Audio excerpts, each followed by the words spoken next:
1 tahun 2025 dari LPTK Universitas Negeri Yogyakarta dengan NIM 2410566465 akan melaksanakan uji kinerja di SD Negeri 1 Babakan Cikao Purwakarta dengan mata pelajaran IPAS, materi hubungan antar negara. Terima kasih. Assalamualaikum warahmatullahi wabarakatuh.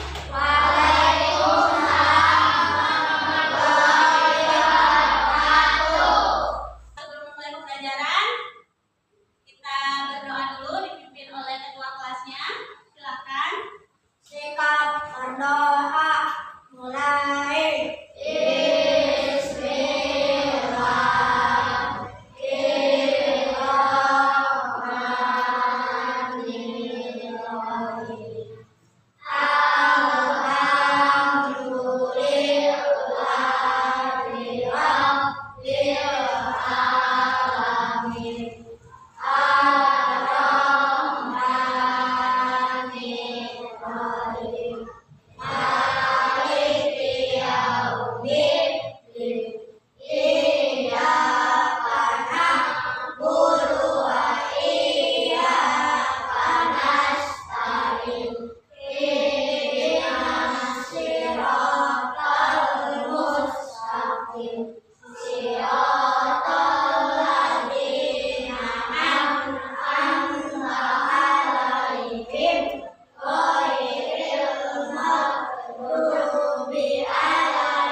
Absen ya.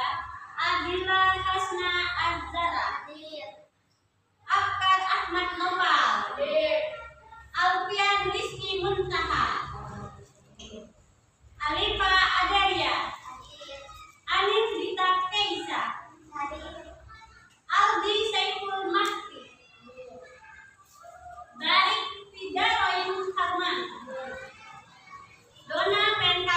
Sebelum kita memasuki materi hari ini, Ibu akan bertanya, nah, kenapa sih ketika Indonesia itu mengalami bencana, kita itu membutuhkan bantuan dari negara lain? Ada yang tahu? Oke, Dila. Kenapa, Dila? Karena keterbatasan sumber daya untuk menangani bencana alam tersebut. Bantuan bisa berupa makanan dan pakaian. Oke. Kemudian, kenapa kalian perhatikan alat elektronik yang ada yang kita gunakan? Oke, ada yang bisa menjelaskan? Oh, boleh, Diki? Oh, contohnya alat yang kita gunakan elektronik. Oh, ada dari laptop, dari Jepang. Oke, kalau tadi sudah dijelaskan ada banyak elektronik dari negara-negara lain, lalu bagaimana elektronik itu bisa masuk ke dalam negara kita? Ada yang bisa menjelaskan? Oh, boleh. Melalui perdagangan antar negara, misal toko online.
kerjasama militer atau bantuan-bantuan bencana. Jadi ini adalah bentuk-bentuk hubungan antar negara yang ketika negara kita mengalami bencana, maka negara-negara yang lain itu akan membantu. Hubungan antar negara, beberapa contoh dari negaranya. Misalkan ibu kasih contoh ada hubungan antara negara Indonesia dan negara Malaysia. Ada kerjasama di bidang pendidikan, yaitu pertukaran pelajar. Kemudian ada Indonesia dan Jepang biasanya bekerja sama dalam bidang ekonomi dan teknologi. Kemudian ada negara Indonesia bekerja dengan negara-negara ASEAN, yaitu kerjasama regional atau wilayah. Lalu, mengapa hubungan antar negara itu penting? Yang pertama, meningkatkan persahabatan antar bangsa, mendapatkan bantuan bencana alam ketika krisis, ketika negara tersebut mengalami krisis. Ketiga, meningkatkan perekonomian negara. Keempat, memperkenalkan budaya ke dunia. Itu adalah manfaat hubungan antar negara. Jadi, kemudian ada beberapa organisasi yang menaungi hubungan antar negara tersebut. Organisasi internasionalnya itu ada ASEAN, negara Asia Tenggara. Terdiri dari negara-negara Asia Tenggara. Contohnya Malaysia, Singapura, Indonesia, dan negara-negara Asia lainnya. Kemudian ada organisasi PBB, yaitu Perserikatan Bangsa-Bangsa, itu internasional. Kemudian ada G20 atau yang dikenal dengan 20 negara dengan ekonomi terbesar di dunia.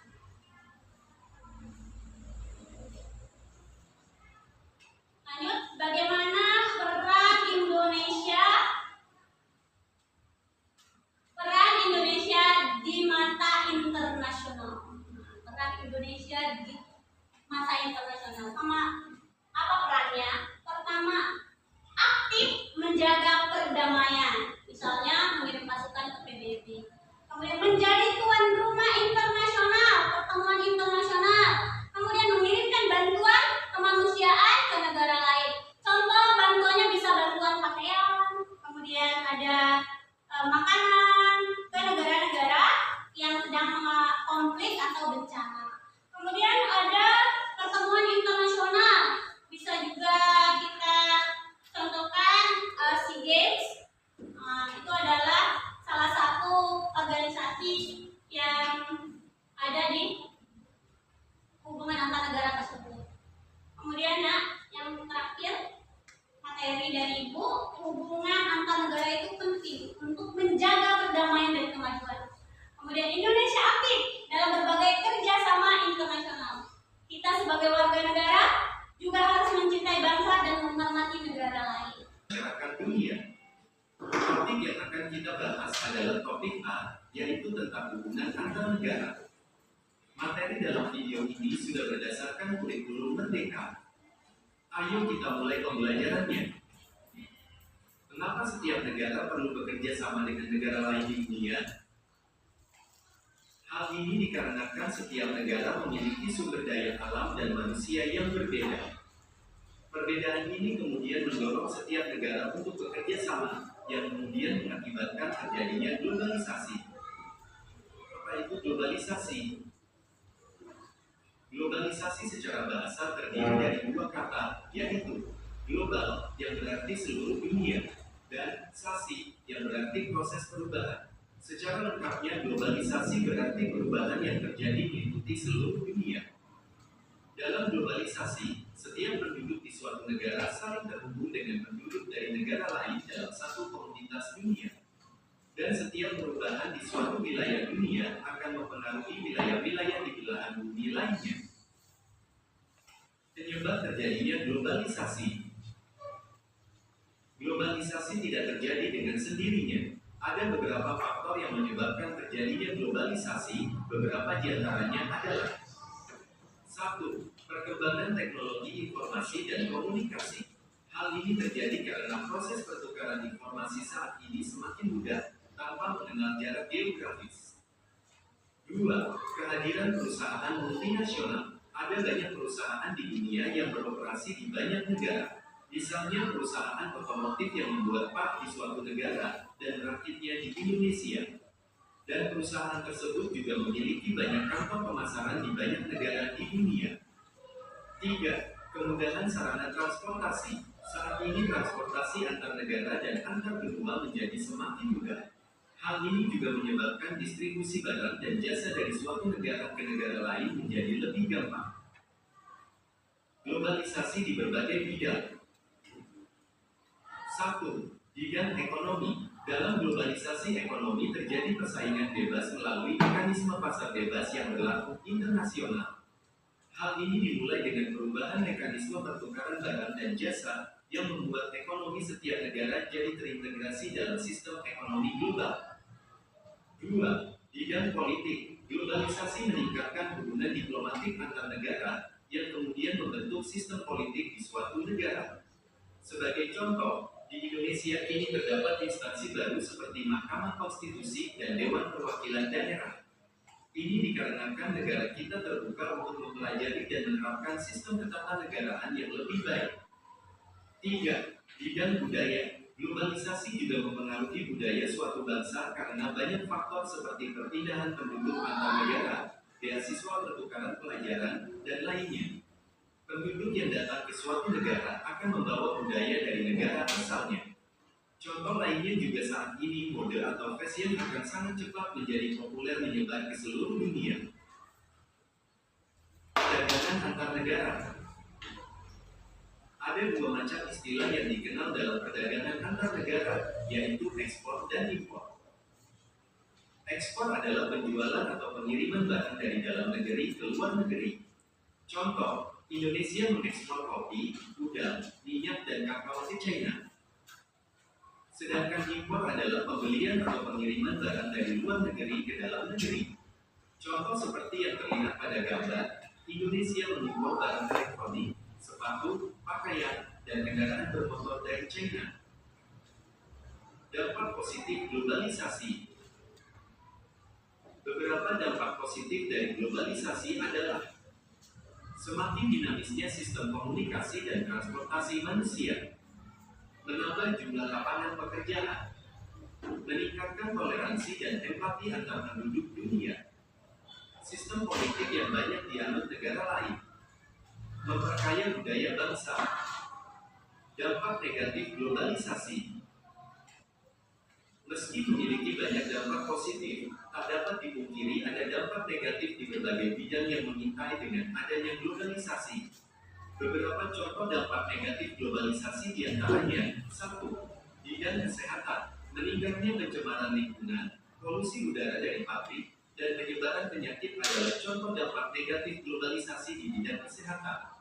Contoh lainnya adalah buruknya kualitas pelayanan kesehatan di suatu negara akan menyebabkan masyarakat di negara tersebut akan pergi ke negara lain untuk mendapatkan pelayanan kesehatan lebih baik. Hal ini berimbas pada susahnya layanan kesehatan di negara tersebut untuk berkembang. 2. Bidang sosial dan budaya. Budaya lokal menjadi terancam karena masuknya pengaruh budaya luar adalah contoh dampak negatif globalisasi di bidang sosial dan budaya. Kecepatan suatu budaya diserap oleh masyarakat saat ini lebih disebabkan karena mudahnya suatu budaya menyebar dari suatu negara ke negara lainnya lewat media sosial dan informasi di internet. Demikianlah materi pembahasan kita kali ini. Mendengarkan materi dari Ibu, sebelumnya ada yang ingin bertanya? Oh boleh, Rizky? Apa, Rizky? Mengapa hubungan antar negara itu penting? Kenapa sayang? Kenapa? Hubungan antar negara itu penting untuk meningkatkan kesejahteraan rakyatnya, baik itu dalam bidang keamanan, politik, budaya, kemudian apa lagi? Keamanan dan pertahanan, sehingga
Pondok Sari. Perkenalkan, nama saya Alifa, nama saya Gita, nama saya Nabila, nama saya Asma. Kami akan menjelaskan hasil diskusi kami.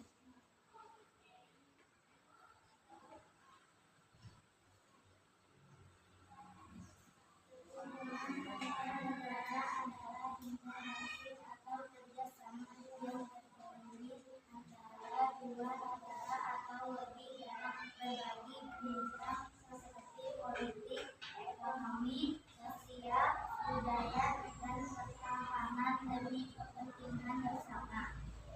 Karena tidak ada negara yang bisa memenuhi semua kebutuhan tersebut, sehingga kerjasama antar negara untuk pembangunan, memperkuat keamanan, menjaga perdamaian dunia, meningkatkan perdamaian dan investasi luar negeri, mendapatkan bantuan ekonomi, teknologi, dan pendidikan, memperkuat posisi Indonesia di kancah internasional. Kerjasama perdagangan, ekspor-impor antara Indonesia dan Jepang, investasi perusahaan seperti dari Amerika Serikat di sektor pertambangan Indonesia.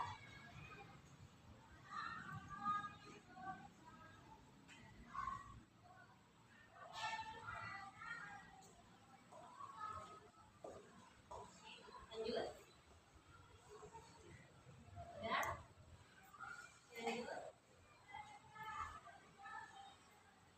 Ada yang ingin bertanya? Teman-teman, ada yang ingin bertanya kepada kelompok satu? Boleh dipilih mana? Angkat. Berikan contoh kerjasama bidang pertahanan dan keamanan. Contoh bidang pertahanan dan keamanan. Apa contohnya? Silakan dijawab untuk kelompok satu.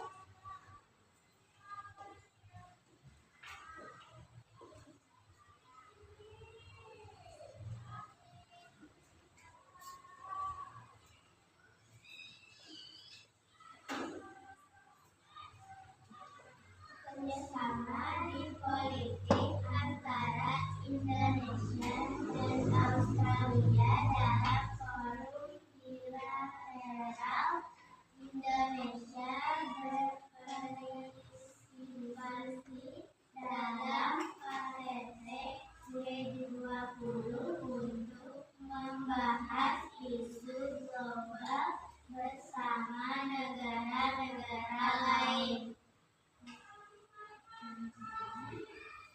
Perjanjian perhubungan bebas ASEAN China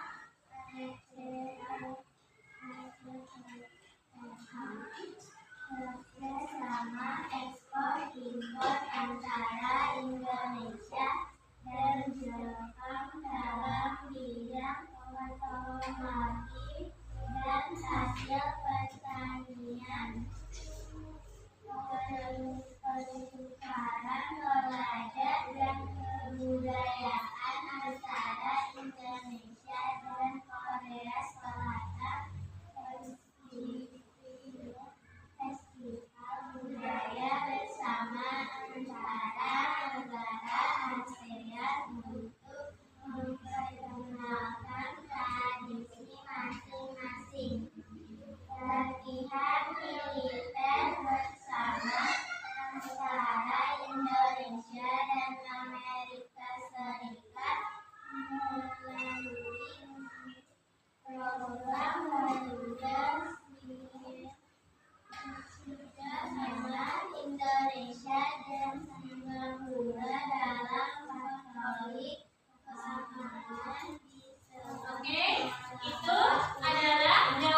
saya Bilal.